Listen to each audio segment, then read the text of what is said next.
Now joining Dennis Schall, please welcome co-founder and CEO Kayak, Steve Hafner. Hey, Steve. Good. Oh, man. Hey, Steve. Good to have you here. Thanks, Dennis. It's a pleasure. So, Steve, I wanted to introduce you to, this is London. Wow. This is the UK. Now, I know Skyscanner has had a lot of trouble breaking into the US. They haven't exactly made waves. And on the other hand, you guys are doing pretty well in France and Spain and Italy. But the UK, I don't know. It's had its moments, hasn't it? So that's where we're going to start, Dennis. Okay, I'm just curious. How many people here use Skyscanner? Awesome. How many use Momondo? Cheap Flights? Kayak? Yes. Anyway, so look, we've been in the UK market since 2008. We have a pretty good product. We haven't spent a lot of time advertising it. We were not first to market the way we were in the US, and as a result, people get entrenched habits. So you start using Skyscanner, you like it. You start using Momondo or Cheap Flights, you like it. And the challenge at Kayak has been to change your habit. So it's been a tough slog, but I disagree with your assertion we're nowhere in the UK. As you can see, we actually have people who use us in the UK. And the product's only going to get better. And help may be on the way. There's a certain acquisition that's pending.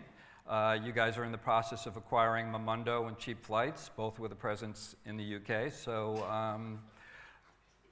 both with a stronger presence in the UK, I should say. Yeah, especially Cheap Flights. Yeah, look, I mean, I don't know where you're going with the question, but I'll take command if you don't mind. So. Why should this be different than anything else? Yeah, look, it's a great deal for us. It's pending regulatory review. Those companies, those are two great companies, Cheap Flights and Momondo, that we've admired for some time at Kayak. They have local market expertise in many ways that we don't, and we're looking forward to closing the acquisition and then making all of our services better off a common back-end platform, no different than what you just heard Gary talking about with Expedia. So Steve, we've seen over the years such an evolution of metasearch. I remember around 2006, 2007, the Priceline CEO, Jeffrey Boyd, got up at a conference and I think he called it dogpile.com, and his vision was metasearch was getting so crazy that you would have metasearch sites only searching other metasearch sites to find the best price. Then 2013, they bought you for about $2 billion, so he got on the bandwagon. And in the fourth quarter of this year, Glenn Fogel said, well, we don't really care how people buy travel. Metasearch is becoming more popular. We don't care if they buy through an OTA or they buy through a meta. So where is this thing all heading? Yeah, well, your guess is as good as mine. I know what Glenn said since I wrote that sentence. But look, in general, people want to price shop, right? So the question is, where do you want to price shop? Do you want to do that on Google? Do you want to do that on a metasearch site? Do you want to do that on an OTA? And we'll work it out. All these options are available for consumers. What is clear is that I'm sure there's a lot of travel providers in the room, not so many airlines, it looks like. The best place to buy a hotel is on the hotel's own website. The best place to buy an airline is on the supplier's website, on the airline's website. But people still need to cross-shop, and I think Kayak, Skyscanner, Expedia, those are all good places to cross-shop. So Gareth from Skyscanner was up here this morning, and he talked about his vision of metasearch, and that was turning Skyscanner or metasearch into sort of airline storefronts. He wants facilitated booking in metasearch to have the look and feel of an airline website. Is that where things are headed? Is Gareth still here? How many people have read that white paper that It's not a bestseller. Yeah, Gareth tends to make things really complicated. They're actually pretty simple. The reality is people want to cross-shop, right? And then they want to transact. And the question is, what's the best way to take them from a cross-shopping experience to an actual transactional experience? And that might be on the metasearch site, that might be on the OTA, that might be on the supplier site. And we're all kind of experimenting with the best way to get that done. But at the end of the day, we're all incentivized to have a transaction occur. The consumer wants to buy, the supplier wants to sell, the third party or the intermediary wants a transaction to happen so we get a little cut of it. Whether that's storefronts on Kayak or Skyscanner, or it's direct handoffs, or it's within an app, who knows? Jury's out. We're going to try it all, but we don't need to write a white paper about it. So you don't think that metasearch is necessarily headed towards white papers? I mean, towards all facilitated bookings? It shouldn't be. I don't know about you guys, but when I'm buying EasyJet, I want to transact on EasyJet.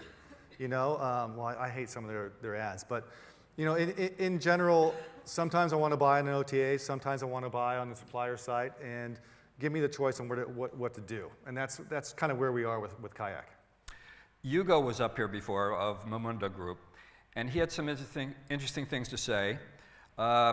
He was talking about metasearch, how the technology has really become mostly the same, and the product is mostly the same, and the way to differentiate is really by brand, to make to have your brand make an emotional connection with the consumer. Now, Momondo is great at that. That's probably one of the reasons that you guys are acquiring Momondo. Kayak, I love Kayak, I use Kayak, but I never feel like I'm making an emotional connection with the brand when I use Kayak. So are changes afoot? Will Momondo help you? Where do you see that sort of thing going? Yeah, look, I didn't see Hugo's presentation, but I'm sure it was awesome. Hugo, I know, is still here. So look, I think Momondo's done there he is. Momondo's done a great job building a brand. Trying to cause you trouble, Hugo. Yeah, I quibble with his idea that everyone's kind of the same. We're not selling flavored water, which is what Coke versus Pepsi is all about. We actually do have different search results. We have different technologies, speed, comprehensiveness, accuracy. That all matters. So does the UX, the storefront. But brand is a big component of that. So Momondo has out executed us in a handful of countries in Europe on the brand dimension, and we're eager to learn from what they've done well. Great. Steve, does it kill you how much Trivago is spending on marketing? I mean, you're part of a company, it's a fairly conservative company, you have to grow profitably, whereas Momondo is just piling up the losses and pouring money into I think it was 87% of the revenue is spent on marketing. Yeah, Trivago, yeah. Look, Trivago's got a great product. It's an impressive company. We admire a lot. They're also a big irritant to us because they are able to spend so much money on advertising. Anytime you've got a competitor who is more interested in market share than they are about profit share, it's a little irritating. But nonetheless, at Kayak, we stay close to our knitting, which is make a great product for consumers and for our travel partners, and then make money providing that product in the marketplace. And for all their growth, we actually have a very healthy business, and we're very eager to stay true to our knitting, fix the product, make it even better, digest Momondo and the cheap flights teams, bring them in and make the ecosystem better. You're going to be digested, Hugo. He knows that. He knows that. And also just make the whole end-to-end experience a lot better. I think we're still in the early days of innovation in the space, particularly with AI and chatbots and all that stuff that I won't bore you with. But bore us with it a little bit. I mean, what do you see that's I'm reading the about body that? language. You guys are all super bored. But look, this is all big data kind of stuff. So engineering scale, global scale matters, which is why everyone's getting bigger. The whole reason Expedia is getting bigger and Priceline's getting bigger and everyone else is getting bigger is because bigger data sets, bigger engineering capabilities, better marketing wherewithal matters, and that's where the winning is going to be. Steve, you've been at this since 2004. What excites you about this space these days? That's an old picture, by the way. Not as old as Gary's, but it's an old picture. There are new ones coming. I've actually been on it for longer than 2004. I helped start Orbitz back in '99, which is a long time ago. Probably. And partnered with Sidestep before buying them. Yeah, that's a different story. Well, I mean, look, what energizes me is the self-awareness that our product still stinks. It's better than the competition we have in a lot of ways, but ultimately, as a consumer of our service, it's not where I want it to be. It doesn't search everything. It's clunky. It's got too many ads. It's not easy to get from A to B on Kayak or any other service. So, you know, in the morning when I wake up, I come to the office energized thinking, how can I make Kayak just a little bit better today? You know, and the beauty now is we have, you know, 600 other people at Kayak who think the same way. So the product is getting better. We're operating now on a global scale, and there's so much unfinished business, and that's what gets me out of bed. I don't know what gets you out of bed, Dennis. I don't want to ask you, but. It is an unfinished alarm clock? business at Kayak. Cool. Speaking of clunky, Yeah. vacation rentals and home sharing, how are you going to adapt to that, and is that sort of thing appropriate for metasearch? Absolutely. I mean, look, I think our vision at Kayak is we want to be comprehensive. We want to show the consumer all of their travel options, right? And that means hotel options, that means non-hotel accommodations, et cetera. And we have a lot of that on the site, you know, courtesy of Booking.com and Expedia and HomeAway. We don't have it branded as Airbnb, which may be where you're going, but the reality is Airbnb doesn't have unique properties. You know, if you make the decision to list your property as an owner on Airbnb, chances are you're going to put it on other sources of distribution too, like HomeAway or Booking.com. So it's on Kayak. We're still trying to figure out when's the best time to show it to you. You know, we probably won't show it to you when you're staying in New York for one night, but if you're staying in Orlando for a week, yeah, that's probably a good time to show it to you. I think about airline, you know, about flights. I mean, having a great user interface for flights has been so complex over the years in terms of all the branded fares and the fees and that. And then when you think about vacation rentals and, you know, apartment rentals, it's, you know, you can't even compare one to the other. So it seems like it's extremely complex. Yeah, I wouldn't overthink it, Dennis. You know, I think you need more content for sure. Pictures are great. Pictures, mapping, and reviews helps tell the story. You know, and what you want for a consumer, and where metasearch comes in, is you want the peace of mind that the price you're paying is actually the lowest in the marketplace, and that's really where metasearch excels. So there's been all this merger fervor in Europe with Ctrip acquiring Skyscanner, you guys acquiring Momondo. What's next? What's the next piece to fall? Is it going to be metasearch sites in APAC or? Look, I think as I mentioned earlier, it's a global scale game. Everyone knows that. The question is who buys whom and at what price, and is it a accretive deal? And there's really three major players now. There's Expedia, there's a Priceline Group, and then there's the Chinese, right? And there's three major Chinese players. So all owned by one company, though, right? Well, you're talking Mostly. about Ctrip. I'm thinking about Tencent, Alibaba, Okay. and Baidu. So look, those are the guys with the deep pockets, and now everyone's kind of jousting to see what are the right assets to tuck in at what time frame and at what price. And the Chinese right now can outbid anyone, as Gareth found, much to his, amusement. Definitely amusement. So what kind of role do you think some of those companies are going to play? Alibaba, Baidu, Tencent? You know, all we hear about is Ctrip, really. Well, Ctrip has the travel category cornered in China, but there's new companies popping up all the time. So the Chinese market is hyper competitive, and that's why no one's really making any money there. But I wouldn't bet against the Baidu, Tencent, the Alibabas, because those guys have the engineering wherewithal and the financial strength to do pretty much anything they want to, and they're not going to stay confined to their home markets. So I wouldn't be surprised to see those guys come out big.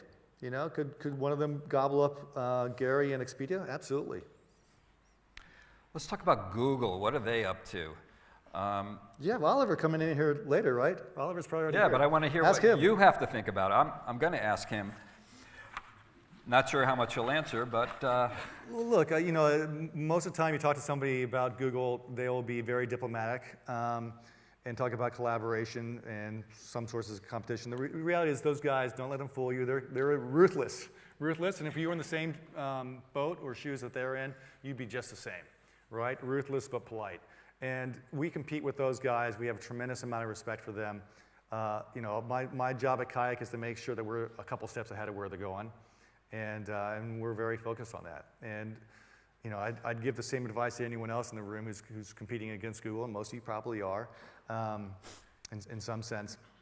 Stay a couple of steps ahead of them. Stay very focused on your mission on travel, and out-innovate them. Do you think there'll be any movement to level the playing field in terms of Google? I mean, there's a regulatory probe, not in travel, but in shopping in Europe. Yeah, I don't think so. Look, the regulatory probes into Google are well-intentioned, but they're all really about getting fines for the EU or for whatever regulatory body is looking into it. It's not about leveling the playing field for you and me. Right. It's about extracting value. One person's opinion. Well, we saw I believe in the UK, there was the YouTube controversy where Google was displaying ads next to extremist videos, and there was quite a pushback for that. So do you think things like that will embolden travel companies to insert themselves more vis-a-vis Google? I don't think so. Look, big companies make mistakes and they get corrected, but those are all edge cases. I think if governments and regulatory bodies held the same mirror to their own activities, they'd find a lot of stuff they wouldn't enjoy either. So I think the level of scrutiny that people put on the private sector, they should put the exact same level of scrutiny on the public sector, and a lot of this stuff would the tenor of the conversation would change a lot. TripAdvisor, about a year ago, or maybe year and a half ago, you said you think Steve Kaufer is going to discover that TripAdvisor instant booking, their facilitated booking for hotels, might be a flop. It's not going to be all, what it's cracked up to be. You guys were very early with facilitated booking. TripAdvisor has gone much more all in with it than you guys did. How do you think that's going for them? Well, I think anyone who reads their financial reports and tracks their stock price knows how that's gone for them, which is not well, unfortunately. But they've made those changes. So if you're looking at TripAdvisor now, you see that there's no real bias towards their own booking path, which makes a tremendous amount of financial sense. I think Steve's turned that ship around, and I think they're going to start printing some good quarters. I'm actually personally rooting. They will? You I think they will. I think they will. I'm rooting for TripAdvisor because, I think they're the best counterweight. They and Google are the best counterweights to the Trivago, and it'll be fun to watch. Huh. Do you think it's, on the other hand, they're being hopelessly outspent in marketing by Booking.com, by Expedia. I mean, they spend a fraction of the marketing on Google that those two players do. How do you overcome that? I mean, because in the meantime, Google has basically killed SEO, which used to be a TripAdvisor strength. Everyone says that, but it's not true. SEO isn't. Google would like to kill SEO, but SEO is still, as most of you know, very vibrant. It's not the same growth rates that it used to be, but it's still an important source of traffic for everybody in this room who operates a website. Look, TripAdvisor doesn't spend as much as Trivago, so they don't need to because they have unique content. They have great reviews, right? So if I'm TripAdvisor and Steve Kaufer, which unfortunately I'm not, I wouldn't spend as much money as Trivago either. Look, TripAdvisor has a business that's equal in size, although Trivago I think is on pace to pass them, but just prints money. He's going to do $400 million in EBITDA. Trivago maybe this year will do 20. I'd rather have those cards. But can you change consumer behavior? Can you change people's habit? Like you were just talking earlier about your entry into the UK.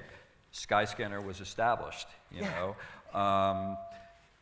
Same with TripAdvisor. People are used to going to TripAdvisor to read reviews. They're not used to booking on TripAdvisor. They're talking about doing a branding campaign this year. Can you really change consumer behavior like that? It takes a long time and it's expensive, but you can. Okay. But you can. I mean, look, 3 years ago, no one was using Trivago, right? Trivago now people are using, right? And to a great extent. So it's just expensive to get there. And Steve has a good team. He'll probably figure it out. If he doesn't, buy Trivago stock. So we talked a little bit about facilitated booking, right? And you don't believe it's the Holy Grail. But how do you handle the problem of mobile? If you're not going to go the facilitated booking route and you're still going to do metasearch, linking off to third-party sites of, varying quality, how do you solve the mobile problem? Mobile's getting better. I mean, for those of you who are old enough to remember when airlines and hoteliers had bad websites. The whole reason for an online travel agency was so you could complete a booking. Right. Right? And then over time, suppliers figured it out and had websites of their own that had an e-commerce capability. Well, the same is going on in mobile. 2 years ago, mobile sites were terrible for suppliers in particular. Now they're a lot better. Now you can actually do app-to-app transfers. And I think even the Android and iOS systems are getting better too. So I suspect that bookability issue is going to fall by the wayside on mobile, probably faster than it fell by the wayside on desktop. My big fear, and as a consumer maybe an opportunity, is that the big mobile platforms will have a default travel app, right? No different than how Google Maps killed MapQuest, right? So Apple kind of flubbed their chance at maps, but it would be interesting to have an Android device that had a default travel app on it that allowed you to search everything, book everything, had your Google Wallet in there, had your calendar, everything like that. It makes a tremendous amount of sense. It's going to go that direction.